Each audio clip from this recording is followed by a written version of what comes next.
नमस्कार। उम्मीद करते हैं आप अच्छे होंगे, स्वस्थ होंगे, मस्त होंगे और तंदुरुस्त होंगे। आप अपनी पढ़ाई को अच्छे से कर रहे होंगे। तो आज का हम लोग का टॉपिक होगा कि जो गंगा नदी है, भारत की जो सबसे लंबी नदी गंगा नदी, इसका उद्गम स्थल कहाँ से होता है, इसका उद्गम स्थल क्या है। तो आज का टॉपिक होगा हम लोगों का गंगा नदी का उद्गम स्थल। तो चलिए हम बिना टाइम वेस्ट किए चलते हैं अपने टॉपिक की तरफ। आप देख पा रहे होंगे गंगा नदी तंत्र। हम बात करें नदियों का तो नदियां हमेशा पहाड़ों से ही निकलती हैं, हमेशा ग्लेशियर से निकलती हैं। तो ग्लेशियर बना कैसे है, तो ध्यान दीजिएगा। जो ये पृथ्वी है, पृथ्वी पर भिन्न भिन्न तरह के वस्तुएं हैं और बहुत सारे चीज़ें हैं। तो जब सूर्य का इस पे तापमान पड़ता है तो सूर्य के तापमान के कारण यह अधिक मात्रा में ऊष्मा को करती है अवशोषित, जिससे अधिक मात्रा में पृथ्वी पर गर्मी महसूस होता है, गर्म होता है। लेकिन जैसे जैसे पृथ्वी से ऊपर जाएंगे तो ऊपर जाने पर केवल और केवल सूर्य का तापमान ही देखने को मिलता है और सब अन्य वस्तु देखने को नहीं मिलती। इसलिए जैसे जैसे आप पृथ्वी से ऊपर जाएंगे तो तापमान में कमी आती है। 165 आपको मीटर ऊपर जाने से जो तापमान होगा वह 1-1 सेंटीमीटर उसमें कमी देखने को मिलेगा, एक अंश कमी देखने को मिलेगा। किसमें? तापमान में।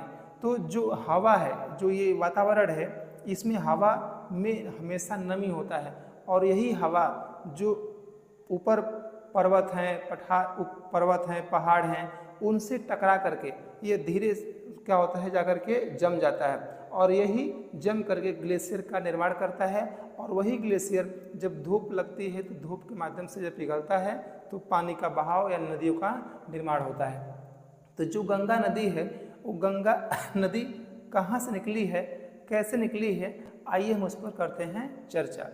हम सबसे पहले बात कर लें कि जो गंगा नदी है यह उत्तराखंड के गोमुख यानी गंगोत्री के गोमुख से निकलती है। तो जो उत्तराखंड है, यह उत्तराखंड पहले उत्तर प्रदेश का एक भाग हुआ करता था। उत्तराखंड उत्तर प्रदेश का भाग हुआ करता था, लेकिन 9 नवंबर सन 2000 को उत्तराखंड को उत्तर प्रदेश से 13 जिलों को काट करके अलग कर दिया गया और वह 27वां राज्य उत्तरांचल के रूप में बनाया गया है। कौन के रूप में? उत्तरांचल के रूप में। और 2007 में वहाँ के जो लोग थे उनके अनुसार जो उत्तरांचल था उस उत्तरांचल का नाम बदल करके उत्तराखंड कर दिया गया। तो उत्तर प्रदेश से कब अलग हुआ था? तो हम बात कर ले उत्तराखंड का, तो ध्यान दीजिएगा उत्तराखंड जो ये उत्तराखंड है यह 9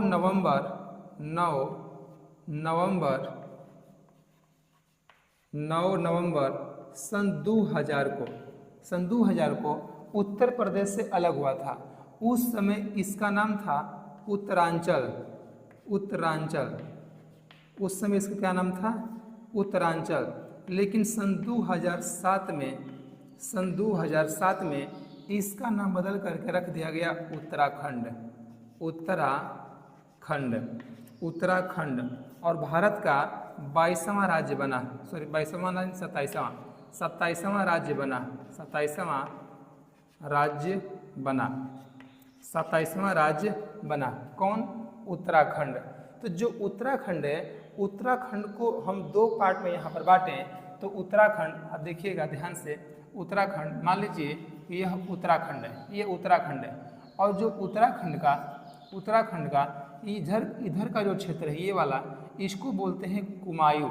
इसको बोलेंगे कुमायूं और इसको बोलेंगे गढ़वाल। इसको बोलेंगे गढ़वाल।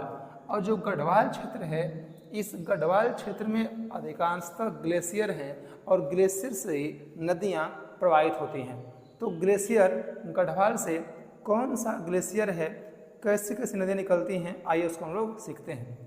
तो उत्तराखंड के गढ़वाल क्षेत्र में एक संतोपत हिमानी एक ग्लेशियर है। संतोपत हिमानी, देखिए संतोपत हिमानी यह ग्लेशियर है, यानी बर्फ का यहाँ पर अधिक मात्रा में टुकड़ा है, बर्फ का अधिक मात्रा में क्षेत्र है। तो संतोपत हिमानी से दो नदी निकलती है, एक का नाम धौली गंगा, एक का नाम विष्णु गंगा। एक का नाम धौली गंगा, एक का नाम विष्णु गंगा।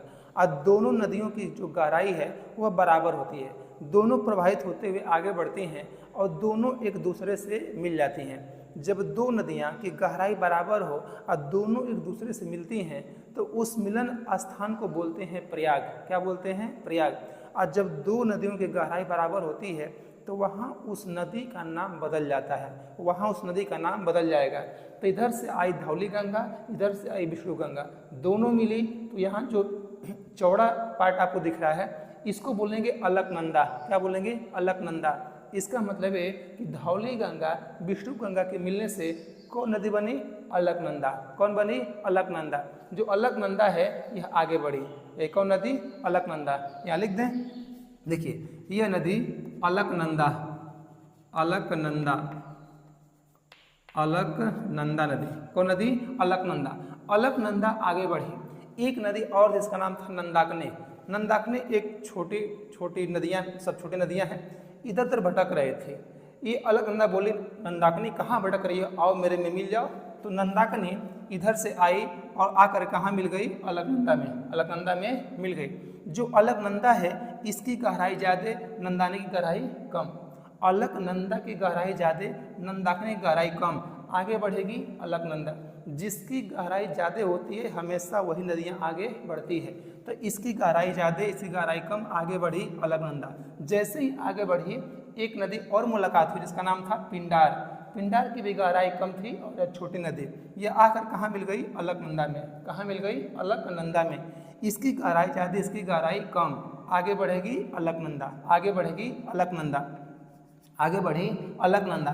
तब तक आगे बढ़ी तो इधर से एक और नदी आ रही थी जिसका नाम था मंदाकिनी। क्या नाम था? मंदाकिनी। मंदाकिनी भी आकर कहाँ मिली? अलकनंदा में। कहाँ मिली? अलकनंदा में। तो जो मंदाकिनी है इसकी गहराई कम, अलकनंदा की ज़्यादा। तो आगे बढ़ेगी अलकनंदा। जिसकी गहराई ज़्यादा होती है वही आगे बढ़ेगा। तो अगर अलकनंदा गहराई ज़्यादा, तब तक हुआ ये अलकनंदा आगे बढ़ रही थी। इधर से एक और नदी आई जिसका नाम था भागीरथी। जिसका नाम था भागीरथी। जो उत्तराखंड है, उत्तराखंड में भागीरथी को ही लोग गंगा के नाम से जानते हैं। उत्तराखंड में भागीरथी नदी को ही लोग बोलते हैं गंगा। तो जो ये भागीरथी है इसका उद्गम कहाँ से होता है? तो उत्तरकाशी जिला जो उत्तराखंड में पड़ता है, उत्तरकाशी जिला के गंगोत्री के गोमुख से, उत्तरकाशी जिला के गंगोत्री के गोमुख से निकली और भागी भागी आ रही थी। भागीरथी भागी भागी आ रही थी। जैसे भागी भागी आ रही थी तब तक बीच में एक नदी से मुलाकात हो गई जिस नदी का नाम था भिलांगना नदी। क्या नाम था? भिलांगना। भिलांगना बोली हम भी साथ चले, हमको भी ले चलिए। भिलांगना आकर किसमें मिल गई? भागीरथी में। कहाँ मिल गई? भागीरथी में। जो भिलांगना है इसकी गहराई कम, भिलांगना की गहराई कम, और जो भागीरथी है इसकी गहराई ज़्यादा। आगे बढ़ेगी भागीरथी, आगे बढ़ेगी भागीरथी। तो भागीरथी इधर आती है और इधर आकर के तो जो भागीरथी है इसकी भी गहराई ज़्यादा, और जो ये अलकनंदा है इसकी भी गहराई ज़्यादा। इधर ये अलकनंदा, ये वाली अलकनंदा जो चौड़ा फेस में दिख रहा है, और इधर से कौन आ रही? भागीरथी। तो इसकी भी गहराई ज़्यादा, इसकी भी गहराई ज़्यादा, दोनों गहराई ज़्यादा। दोनों आपस में आकर के दूसरे से मिल गई, दोनों दूसरे से मिल गई। आज जब दोनों दूसरे से मिली तो जब मैंने बताया कि जब दो नदियों की गहराई बराबर होती है तो नदी जब मिलती है तो उसका नाम बदल जाता है। तो इधर से आई अलकनंदा, इधर से आई भागीरथी। तो जब दोनों नदियां आपस में एक दूसरे से मिली तो उसका नाम पड़ा क्या? प्रयाग। क्या नाम पड़ा? प्रयाग। और यहाँ से आगे जो नदी प्रवाहित हुई उसको बोला गया गंगा, उसे बोला गया गंगा, उसे बोला गया गंगा। क्या बोला गया? गंगा। यानी भागीरथी और अलकनंदा के मिलने से जो नदी का निर्माण हुआ वो कौन थी? गंगा नदी। कौन थी? गंगा नदियाँ।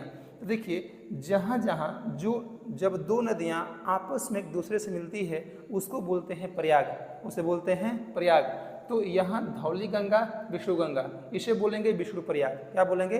विष्णु प्रयाग। इधर आगे बढ़ी अलकनंदा, इधर से आई नंदाकिनी, इसे बोलेंगे नंद प्रयाग। क्या बोलेंगे? नंद प्रयाग। यहाँ का पार्ट क्या होगा? नंद प्रयाग। इधर से आई पिंडार, इधर से आई अलकनंदा, इसे बोलेंगे कड़ प्रयाग, इसे बोलेंगे कड़ प्रयाग, इसे बोलेंगे कड़ प्रयाग। इधर से आई मंदाकिनी, आगे बढ़ी अलकनंदा, इसे बोलेंगे रुद्रप्रयाग। क्या बोलेंगे?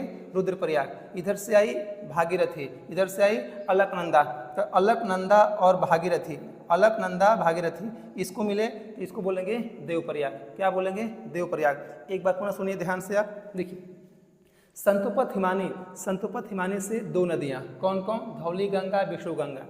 धौली गंगा, विष्णु गंगा दोनों की गहराई बराबर, दोनों आगे बढ़ी, नाम बदल गया, क्या? अलकनंदा, अलकनंदा बन गई। अलकनंदा आगे बढ़ी, कौन मिली? नंदाकिनी। नंदाकिनी किससे मिली? अलकनंदा से, अलकनंदा से मिली। तो विष्णु यहाँ पे क्या होगा? विष्णु प्रयाग। नंदाकिनी मिली अलकनंदा से, इसे बोलेंगे नंद प्रयाग। ये पिंडार आगे मिली किससे? अलकनंदा से, इसे बोलेंगे कड़ प्रयाग। इधर से अलकनंदा आगे बढ़ी, किससे मिली? मंदाकिनी से, इसे बोलेंगे आपका कौन? रुद्रप्रयाग। और इधर से भागीरथी कौन? भागीरथी। और किससे मिली? अलकनंदा से। इधर से अलकनंदा, इधर से भागीरथी, दोनों की गहराई बराबर, नाम क्या हो गया? गंगा। नाम क्या हो गया? गंगा। इसे बोलेंगे देवप्रयाग। क्या बोलेंगे? देवप्रयाग। तो कुल कितने प्रयाग है? 5 प्रयाग। कितने प्रयाग? 5 प्रयाग। अब इन्हीं 5 प्रयाग को बोलते हैं पंच प्रयाग। क्या बोलते हैं? पंच प्रयाग। कौन कौन सा?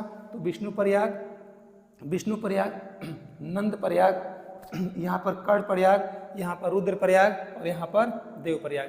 कितने प्रयाग? 5 प्रयाग। इसका आप एक स्क्रीनशॉट ले लीजिए। अब हम सीखते हैं कि जो विष्णु गंगा, जो ये नंदाकिनी, पिंडार, मंदाकिनी, भागीरथी, इन सब नदियों का उद्गम स्थल कहाँ से हुआ है, किस ग्लेशियर से हुआ है, तो इसका आप एक बार स्क्रीनशॉट लीजिए और हम चलते हैं टॉपिक के आगे। इसका लीजिए स्क्रीनशॉट एक बार। देखते हैं कि जो नदियाँ थी, ये नदियाँ कहाँ से निकली हैं। तो ये धौली गंगा, विष्णु गंगा, संतोपत हिमानी से निकलती हैं। और हम बात कर लें नंदाकिनी की, जो नंदाकिनी मिलती है नंद प्रयाग में, इस नंदाकिनी का उद्गम स्थल है चमोली जिला, उत्तराखंड, नंदा घूटा चोटी। ये एक चोटी है, कहाँ पर? उत्तराखंड में, उसी चोटी से निकलती है। जिला है चमोली जिला, कौन सी? नंदाकिनी।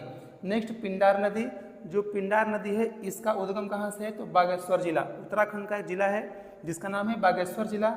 अब बागेश्वर जिला के किस ग्लेशियर से? तो पिंडार ग्लेशियर। कौन ग्लेशियर से? पिंडार ग्लेशियर से निकलती है कौन? पिंडार नदी।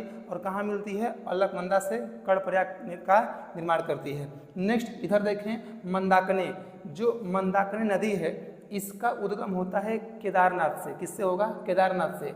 केदारनाथ से इसका उद्गम होता है। किस ग्लेशियर से होगा? तो चोराबारी ग्लेशियर। कौन सा? चोराबारी ग्लेशियर से इसका उद्गम होगा और अलकनंदा में मिल करके रुद्रप्रयाग का निर्माण करती है। और इधर से हम बात करें उत्तरकाशी जिला के गंगोत्री गोमुख से निकलती है कौन? भागीरथी। और उत्तराखंड के लोग भागीरथी को क्या मानते हैं? गंगा मानते हैं। यहाँ से निकलती है और आती है, यहाँ कौन मिल जाती है? भिलांगना।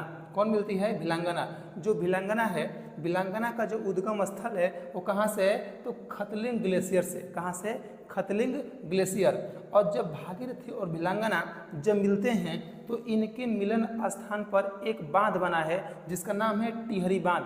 प्रश्न पूछता है कि किन दो नदियों के मिलन स्थान पर टिहरी बांध बना है? तो भिलांगना और भागीरथी के मिलन स्थान पर। कौन सा बांध? टिहरी बांध, जो भारत का सबसे ऊंचा बांध है। कौन सा है?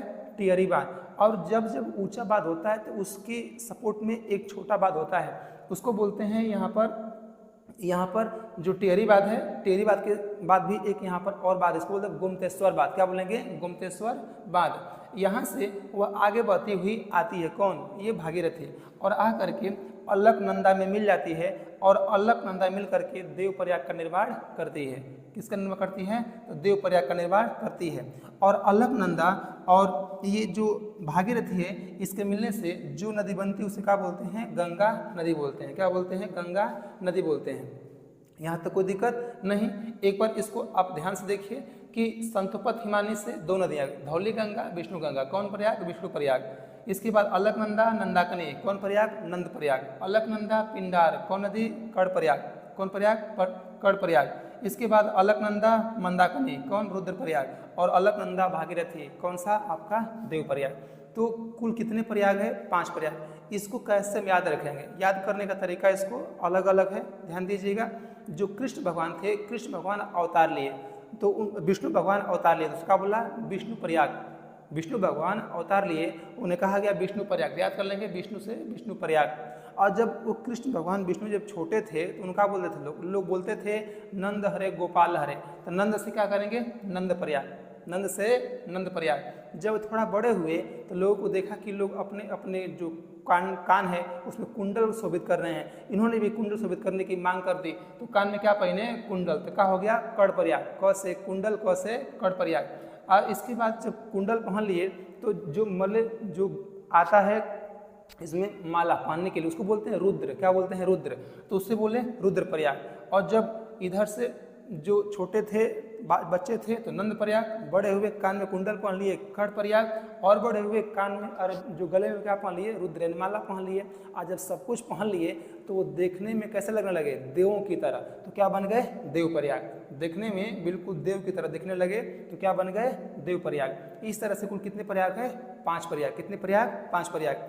अगर हम बात कर ले बांध का कि सबसे ऊंचा और सबसे लंबा और सबसे बड़ा बांध कौन सा है, तो इसमें बहुत लोग कंफ्यूज होते हैं, तो इसमें कंफ्यूज नहीं होना है, ध्यान दीजिए। जो सबसे बड़ा बांध है और सबसे ऊंचा बांध है, सबसे ऊंचा बांध है टिहरी बांध। कौन सा बांध है, टिहरी बांध। और हर एक बांध के पास में, हर एक बांध के पास में एक छोटा सा बांध बना होता है, एक छोटा सा बांध, सॉरी कोटेश्वर बांध बोलेंगे, क्या बोले, कोटेश्वर बांध। या लिख दें कि टिहरी बांध और कोटेश्वर बांध, कोटेश्वर, कोटेश्वर, कोटेश्वर, कोटेश्वर बांध, कोटेश्वर बांध कहाँ पर है, तो भिलांगना और भागीरथी जहाँ मिलती है, यहाँ पर 2 बांध, टिहरी बांध बड़ा है और उसके सपोर्ट में एक छोटा, इसको बोलते हैं क्या, कोटेश्वर बांध बोलते हैं। यह भारत का सबसे ऊंचा बांध है।